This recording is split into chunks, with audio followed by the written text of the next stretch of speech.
A considerable portion of the happenings of life comes to us without any direct choosing on our part, and such happenings are generally regarded as having no relation to our will or character, but as appearing fortuitously, as occurring without a cause. Thus one is spoken of as being lucky and another unlucky, the inference being that each has received something which he never earned, never caused.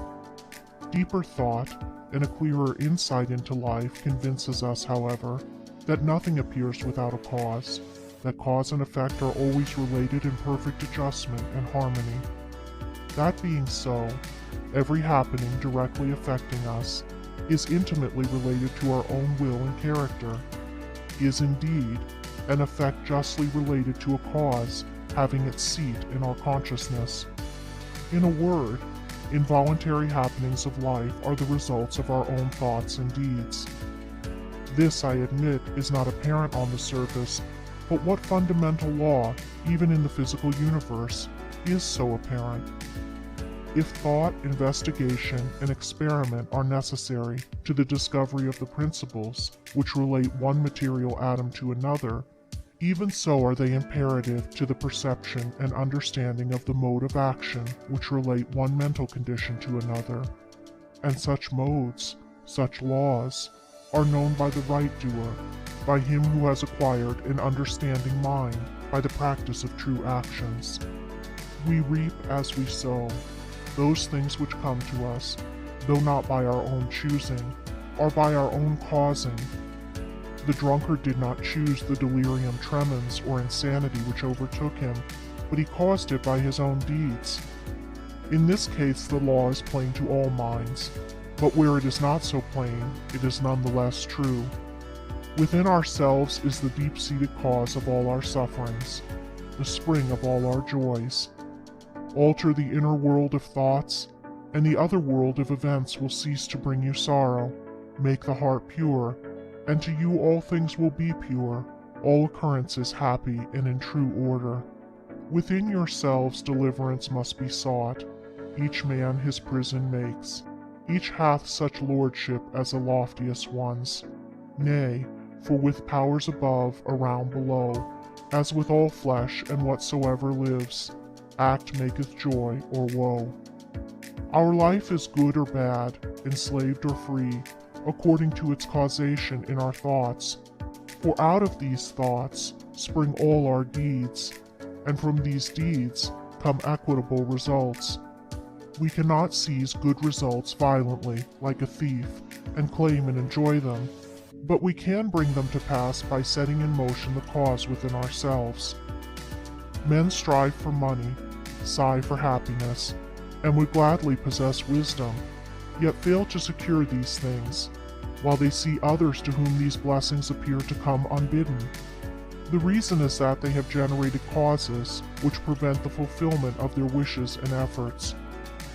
Each life is a perfectly woven network of causes and effects, of efforts or lack of efforts, and results, and good results can only be reached by initiating good efforts, good causes. The doer of true actions, who pursues sound methods, grounded on right principles, will not need to strive and struggle for good results. They will be there as the effects of his righteous rule of life. He will reap the fruit of his own actions, and the reaping will be in gladness and peace. This truth of sowing and reaping in the moral sphere is a simple one, yet men are slow to understand and accept it. We have been told by a wise one that the children of darkness are wiser in their day than the children of light. And who would expect, in the material world, to reap and eat where he had not sown and planted? Or who would expect to reap wheat in the field where he had sown tares, and would fall to weeping and complaining if he did not? Yet this is just what men do in the spiritual field of mind and deed. They do evil and expect to get from it good, and when the bitter harvesting comes in all its ripened fullness, they fall into despair and bemoan the hardness and injustice of their lot, usually attributing it to the evil deeds of others, refusing even to admit the possibility of its cause being hidden in themselves, in their own thoughts and deeds. The children of light, those who are searching for the fundamental principles of right living, with a view to making themselves into wise and happy beings, must train themselves to observe this law of cause and effect in thought, word, and deed, as implicitly and obediently as the gardener obeys the law of sowing and reaping. He does not even question the law, he recognizes and obeys it.